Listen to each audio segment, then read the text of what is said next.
It is Friday, and we are working for Crusoe. Sam Park and John Ramey with you Friday, September 22nd, bringing you the week's biggest stories in economics and international news. No interest rate hike for the Fed for now. A very busy UN General Assembly, and the United Auto Workers have expanded their strike. Sam Park, let us start with the Fed. Okay. No rate hike this time, but they have indicated they expect one more hike before the end of the year and fewer cuts than previously thought next year. Also, I just learned that Jerome Powell, the chairman of the Fed, is a deadhead. Wow, I did not see that coming. The world's least likely deadhead, right? I'm not sure how competitive that division is, but he's up there. I guess you never know what people are actually like deep down inside. Right. So anyway, Uncle Jerry says no rate hike this time. But yeah. Did you know about this thing, the dot plot, where the Fed anonymously plots where they think things are going to go in a projection? But no, I hadn't heard about it. They don't have to assign their name to it. So the projections, along with the no rate hike this time, have revised the economic growth expectations for this year. They now anticipate, the Fed anticipates gross domestic product will rise to 2.1% this year. And that's an upward revision, I'm guessing. Yeah, it is. Okay. And the dot plot shows the likelihood of one more increase this year and then two cuts next year. Initially, or previously, they thought there would be four cuts, but now just two cuts next year. That would put the funds rate at 5.1. And then in 25, they're thinking that funds rate might come down to 3.9.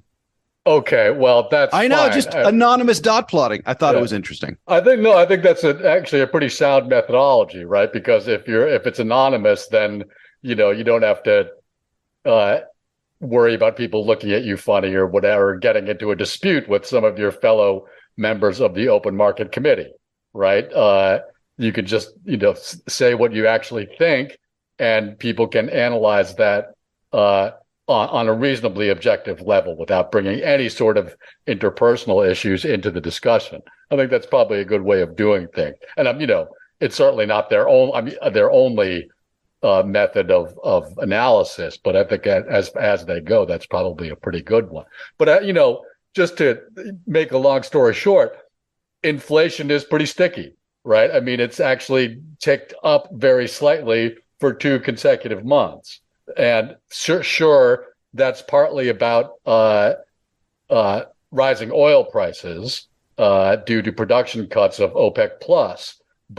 And I should say that rising oil prices are something that interest rate hikes or cuts aren't really going to have any effect on.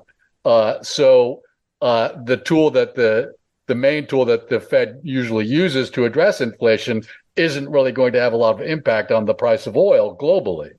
So they're kind of in a little bit of a bind. But I think, for instance, if energy prices remain high, that will eventually feed through to other elements of the economy. So not only has inflation been ticking up recently, continued high oil prices will at least contribute to ongoing inflationary pressures in the broader economy.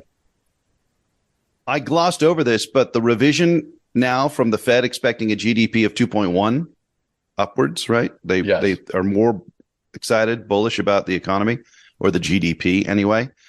That means there's no looming recession, according to what they are projecting. And it also means Dr. Doom was a little bit wrong. You want to talk about that interview you sent me? Not especially. I mean, but Dr. Doom, we refer to the noted economist Nouriel Roubini, who I found fascinating in the interview. Yes, he is a fascinating figure. He was one of the few people to call and openly predict the crash of 2008. And so that really raised his profile. At that point, he was teaching at NYU, and perhaps he still is. He is, actually. But he also, I think, since then has gotten some sort of financial backers, right? So he runs his own investment firm as well. I don't think it's an enormous firm.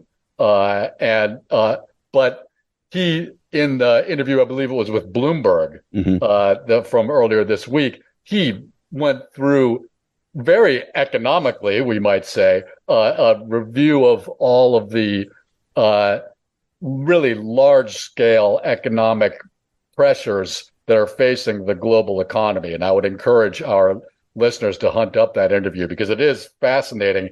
And what was something like 20 some odd minutes, right? Yeah.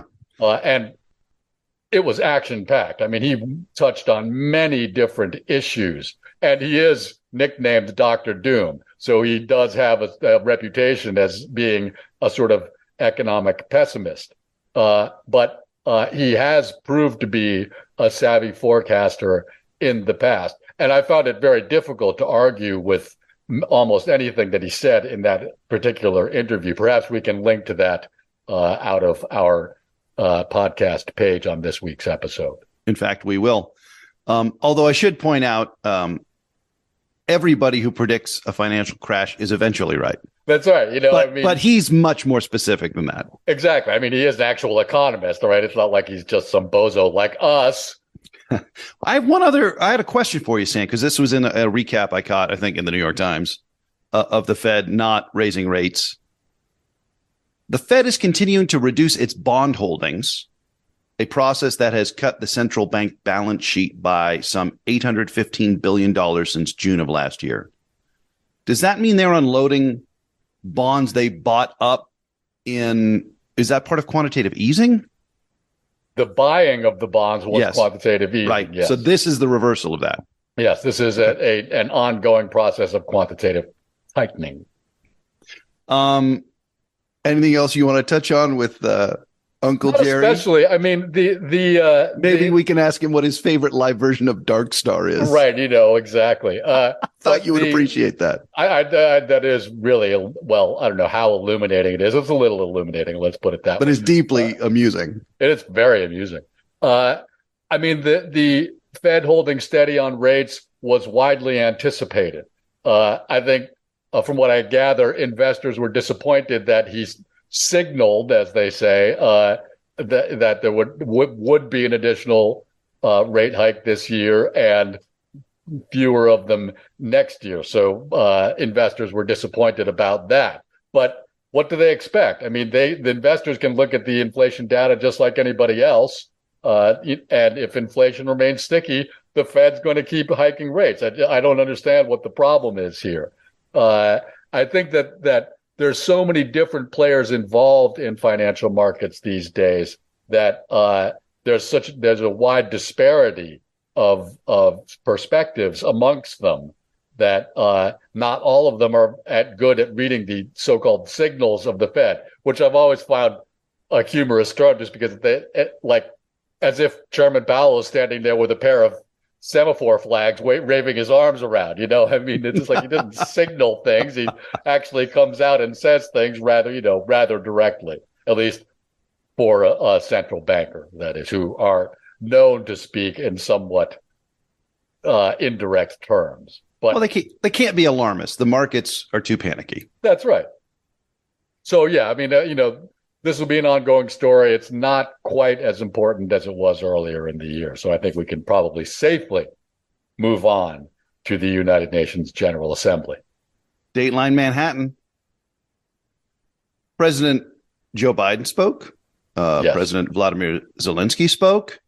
The Secretary General Antonio Guterres convened a separate climate meeting and then didn't let any polluting nation speak unless they had committed to action, which meant that heads of state from China, the United States, India, Russia, and the UK and France all skipped the climate meeting. Thanks. Yeah. There were a lot of things going on.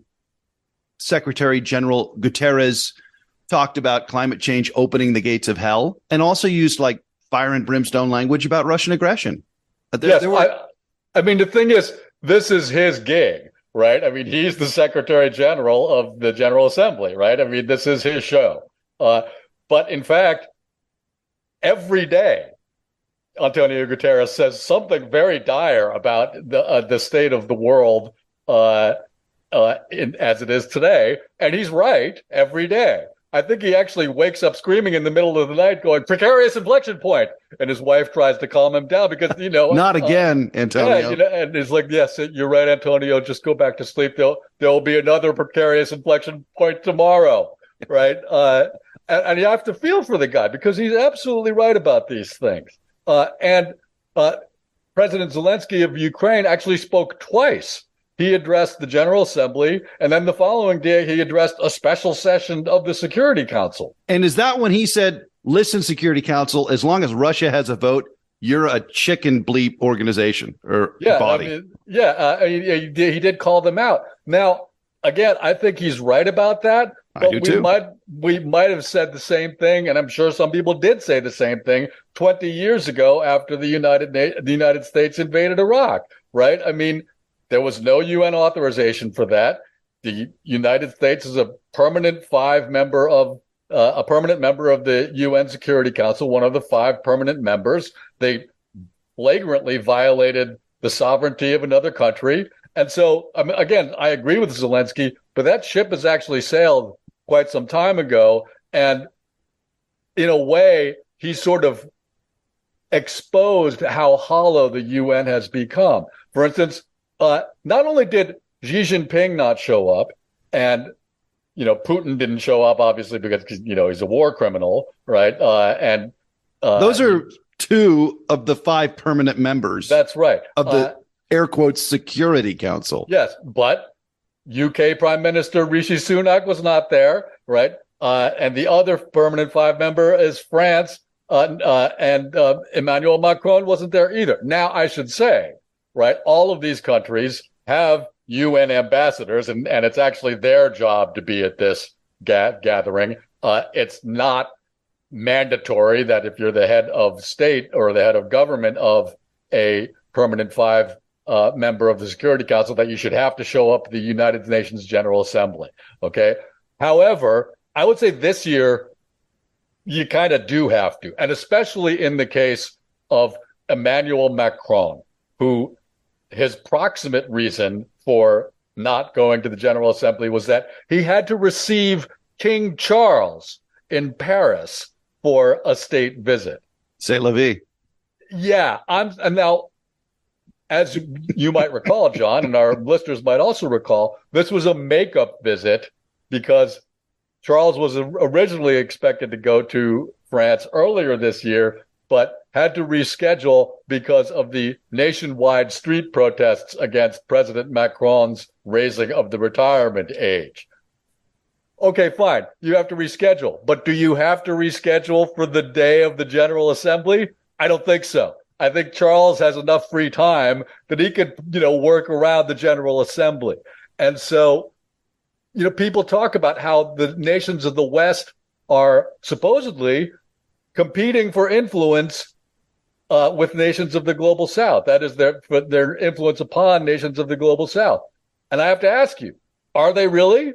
Right? Because if Xi Jinping's not going to be there and Putin's not going to be there, this would, they're sort of leaving the field open for nations of the West. Oh, but we're not going to show up. We don't actually seem to want to talk to people from developing nations who will be at the General Assembly.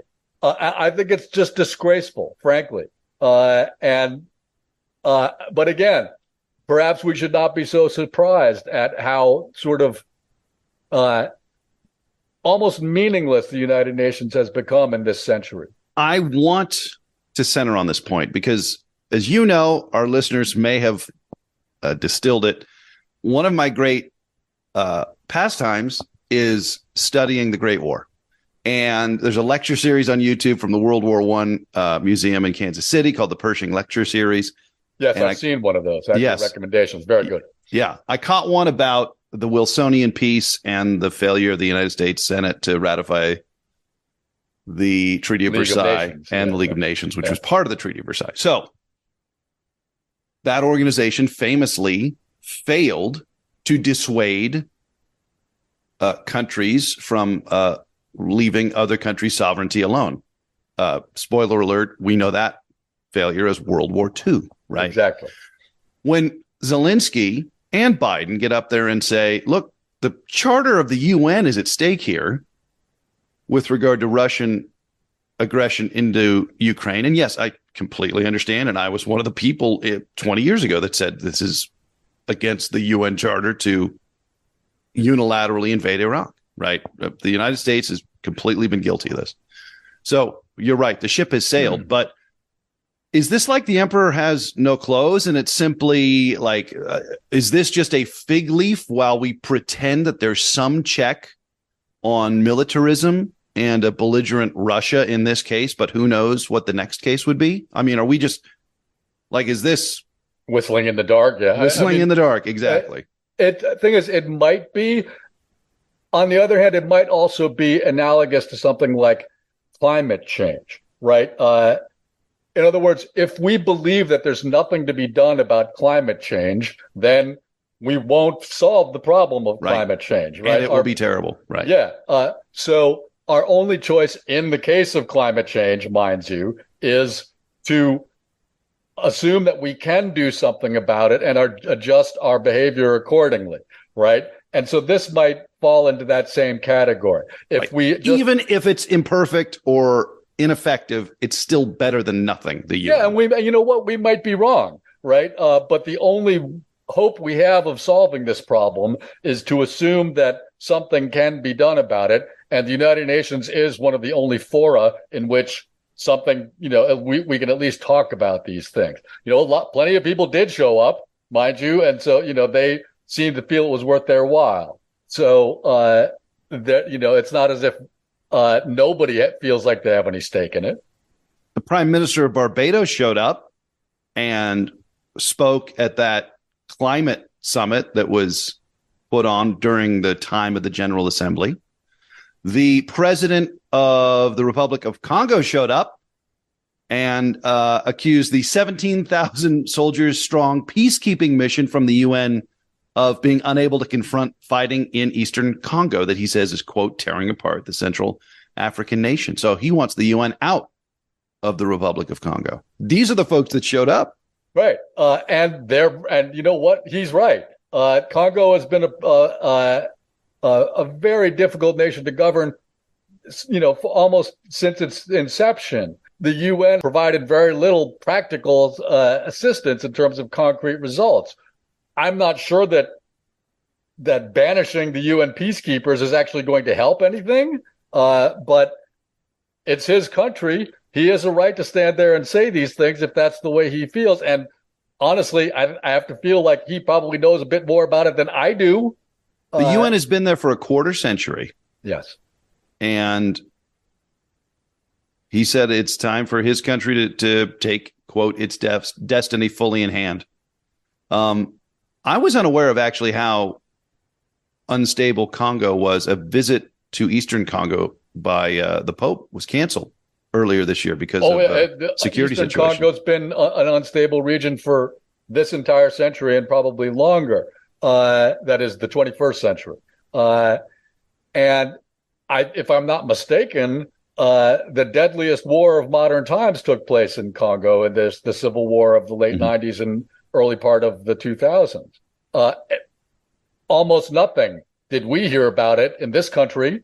And again, nations of the global South have every right to feel as though, there's a war in Ukraine and everybody has to drop everything. Well, guess what? We have wars all the time.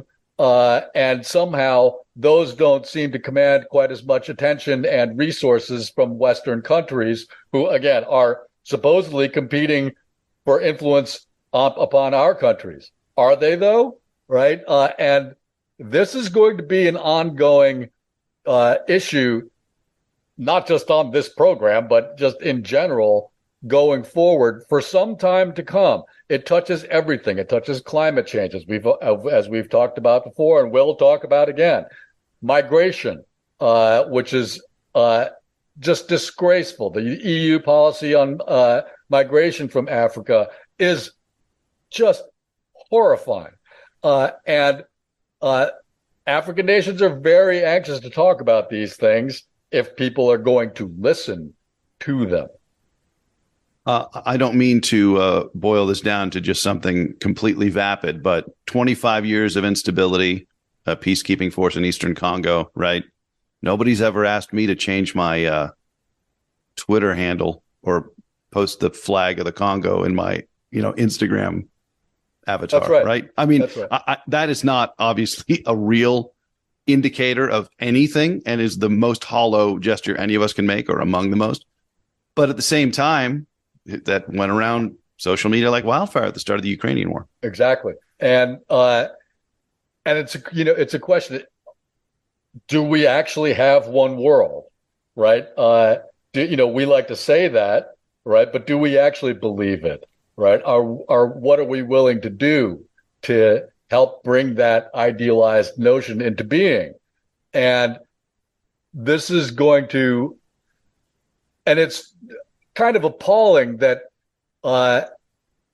very few people are actually addressing this in those terms, right? But I think we're reaching the point where we're going to have to. We'll see. I should say that of all the media coverage that I saw of the General Assembly, some of the best was provided by the BBC, who sent two of their full-time U.S.-based anchors to Dag Hammarskjöld Plaza, or at least right immediately outside the plaza, but I think they were inside of it. At any rate, they were somewhere where they could flag down passing bigwigs and other wigs. Shove a microphone in their face and say, yeah, right. You got to answer for this. Exactly. Now, real reporting. Now, obviously, Joe Biden's not going to be walking by, and but they interviewed any number of people. Our UN ambassador, Linda Thomas Greenfield, was very happy to speak to the BBC. Former Vice President Al Gore talked about, obviously climate change because has sort of OG cred on that issue. On and on and on. And they just flagged these people down and spoke to them right outside. And they did their whole half-hour broadcast outside in Manhattan. Thankfully, the weather was amenable. But I have to take my hat off to them. And while we're on that subject, John, I don't mean to put words in your mouth. Please. But last week, when we were discussing Russia's Eastern Economic Forum, you seemed to share in my disappointment that it's not widely referred to as the EEF. Now, I should say right now that in general, I'm opposed to what I think is the overuse of acronyms in our culture, right? Because I think there's a feedback loop between thought and language, and that lazy use of language will inevitably lead to lazy thinking. However, I'm looking at you, every marketing major that has a job in collegiate athletics departments right now. That's Sorry, right. Carry on. I'm willing to make an exception to that rule if the acronym can be sounded out in a word, right? So EEF is fine, right? But NASA is fine. Yes, NASA is fine, right? BRICS, fine, right? One of the people that the BBC's Katrina Perry spoke to was somebody of whom I'd never heard before and might not ever again. But his name was Abram Paley, and he is the United States Deputy Special Envoy for Iran. And he was talking, of course, about the prisoner exchange that took place earlier in the week between the United States and Iran. Right. Now, prior to this interview, I had seen on some channel a sort of lucite sculpture that was in Dag Hammarskjöld Plaza that said #UNGA. And in fact, I don't recall having seen on news program captions UNGA, right? Usually they would say General Assembly or United Nations or UN or something like that. But now all the news organizations seem to be going with UNGA. Now, again, I don't generally like the use of acronyms when they don't have to be used. But Abram Paley, our Deputy Special Envoy for Iran, was the only person to actually sound this out and say UNGA. And so it's just a lesson for the kids out there, right? Hang on to your dreams. Good things can still happen in this world. Now, I could be wrong about this. All right. It's possible that before too long, this podcast would be us going, ETH bad, UNGA good. Right. And so we want to make sure that this doesn't happen. But in general, if we can't, if we can't have fun saying UNGA, then, what is any of this really for? Can we, here's another one. UAW, not sounded out, not a word. United Auto Workers. Yes. Nobody's saying ooh-ah. Yeah, right. Breaking news right before we began recording this podcast. The strike has expanded, right? Remember, it was 3 plants, 12,700 United Auto Workers for the last week. That's right. They have escalated. 38 General Motors and Stellantis, the still remarkably named parent company of Chrysler. That's just unbelievable. 38 General Motors and Stellantis parts distribution centers in 20 states have now experienced walkouts. This is an additional 5,600 workers. So you add that on to the 12,700. Yeah, so we're up to about 18,000 apparently. Right. Yeah. There are 146,000 members of the United Auto Workers. Yeah, so they've got some ways to go here.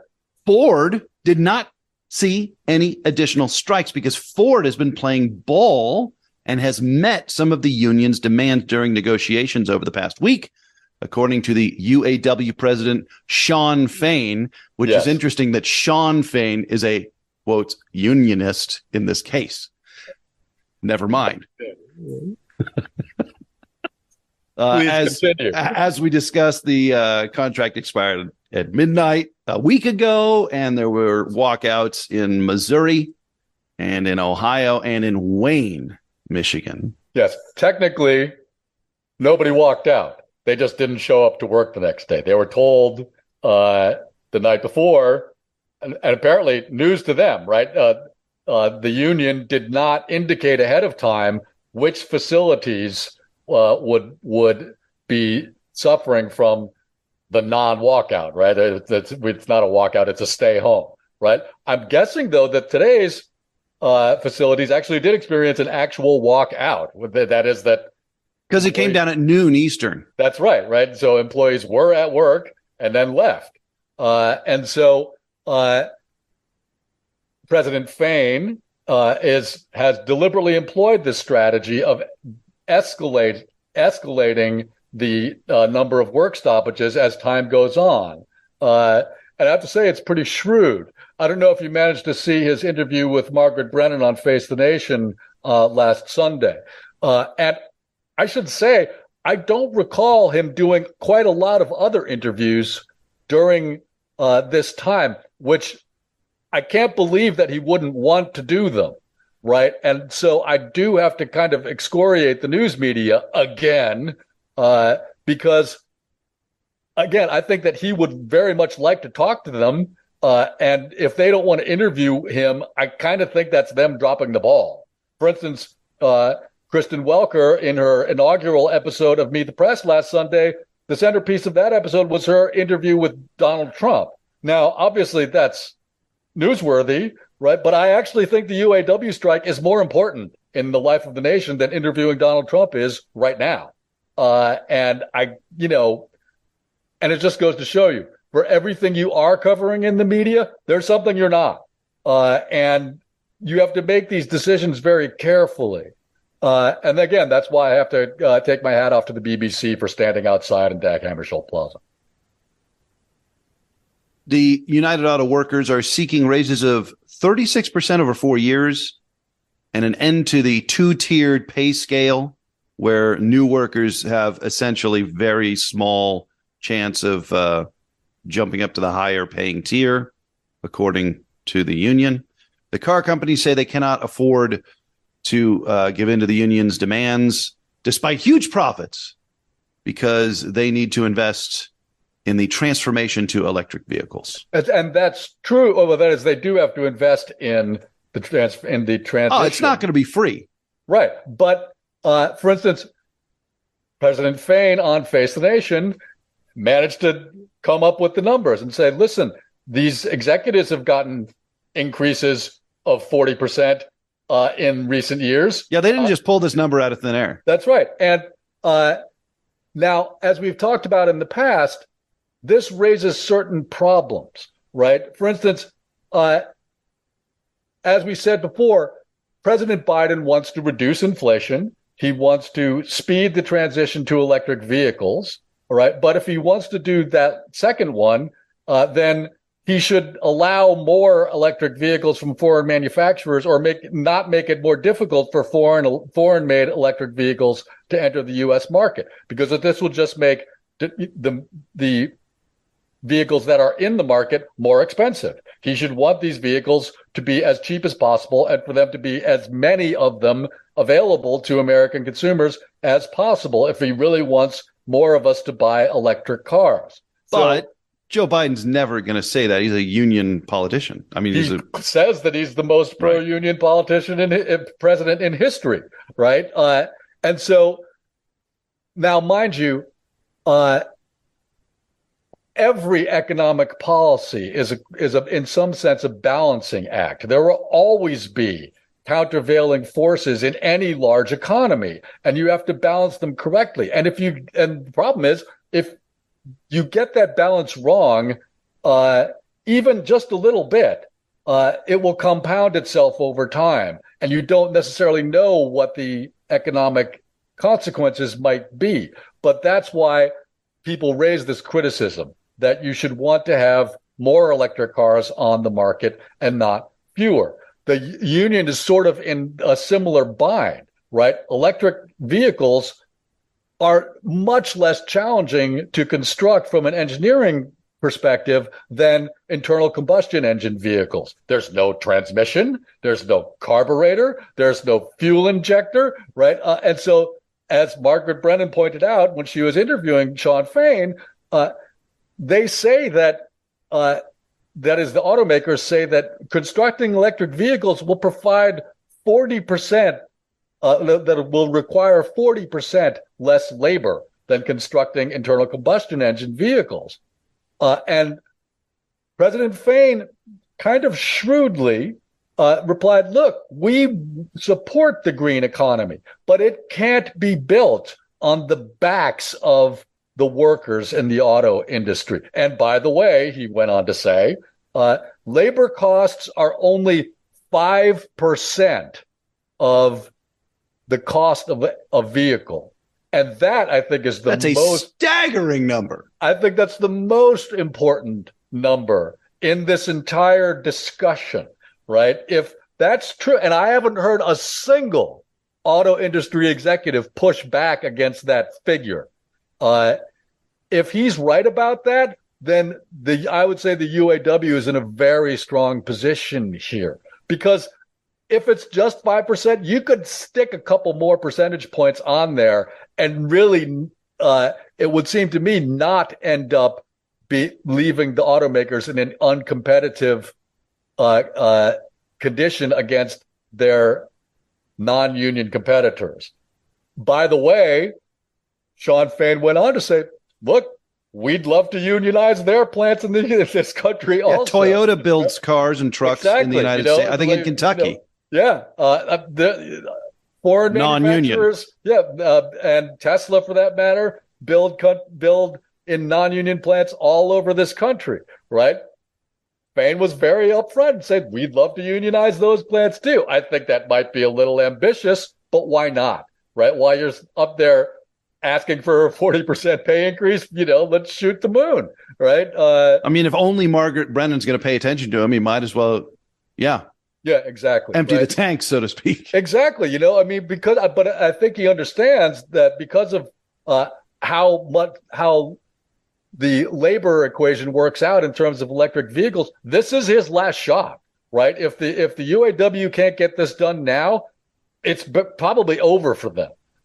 And so, in that sense, and bearing in mind the 5% labor cost figure, I've got to back him up, right? It's not that's a net position on my account. I understand that there are countervailing issues. Again, it's a balancing act, but I think he's on the right side here in general. For next week, I am thinking I might want to touch on Rishi Sunak's just kidding backing off some green energy goals for the United Kingdom. Yes, he might have been relieved to not be at the General Assembly, right? Because this is profoundly embarrassing for him. I'm not quite sure that it should be. I think people are overstating a little bit, but yes, I'd be very happy to speak with you about that next week.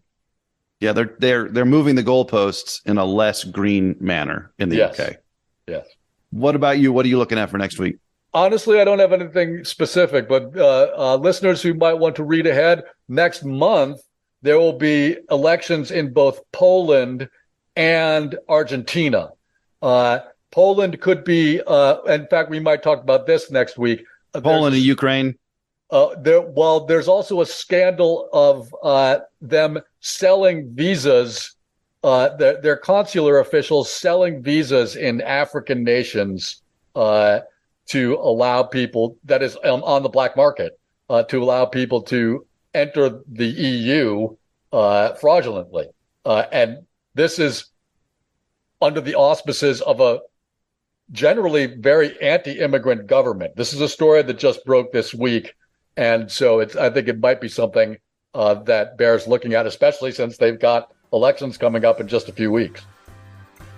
All right, that'll do it for this week's episode of Working for Crusoe. He is Sam Park. I'm John Ramey. Sam, pray for the Wolfpack this weekend. Perhaps they can break the 13-game losing streak at Texas State. Yeah, I'll see what I can do. If you have any comments, questions, suggestions, or anything else you'd like to pass along, johnrameymedia@gmail.com. Have a great weekend, everybody. Thanks, folks.